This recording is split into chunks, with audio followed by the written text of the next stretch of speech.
নবনির্বাচিত মার্কিন president Donald ট্রাম্পকে দেখে ইউএসএ ইউএসএ স্লোগান দিতে থাকেন সমবেত সবাই। একে একে সবাই ভূয়সী প্রশংসা করেন তার। স্থানীয় সময় বৃহস্পতিবার যুক্তরাষ্ট্রের নিউ ইয়র্ক স্টক এক্সচেঞ্জে টাইম ম্যাগাজিনের বর্ষসেরা ব্যক্তির পুরস্কার নেয়ার সময় এভাবেই উল্লাস করেন উচ্ছ্বসিত জনতা।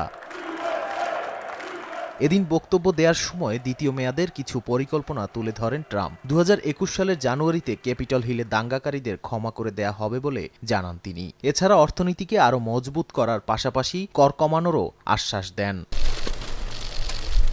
টাইমের প্রধান সম্পাদক স্যাম জ্যাকবস পাঠকদের কাছে বার্তায় লেখেন, ট্রাম্পের যেভাবে ঐতিহাসিকভাবে প্রত্যাবর্তন হয়েছে তা এক প্রজন্মেই দেখা যায়। রাজনৈতিকভাবে পুনর্গঠন, প্রেসিডেন্টের পদটিকে নতুনভাবে চেনানো ছাড়াও বিশ্ব দরবারে যুক্তরাষ্ট্রের ভূমিকা পরিবর্তন করার জন্য এবছর ডোনাল্ড ট্রাম্পকে টাইমের বর্ষসেরা ব্যক্তি নির্বাচিত করা হয়েছে। টাইম ম্যাগাজিনের পার্সন অব দ্য ইয়ার পুরস্কারটি 1927 সাল থেকে শুরু হয়, যেখানে এমন কোনো ব্যক্তি বা আন্দোলনকে সম্মানিত করা হয় যা বছরে সবচেয়ে বেশি প্রভাব ফেলেছে। অর্ধেক পাউডারে দ্বিগুণ উজ্জ্বলতা, নতুন রিন অ্যাডভান্সড অর্ধেক পাউডারে দ্বিগুণ উজ্জ্বলতা।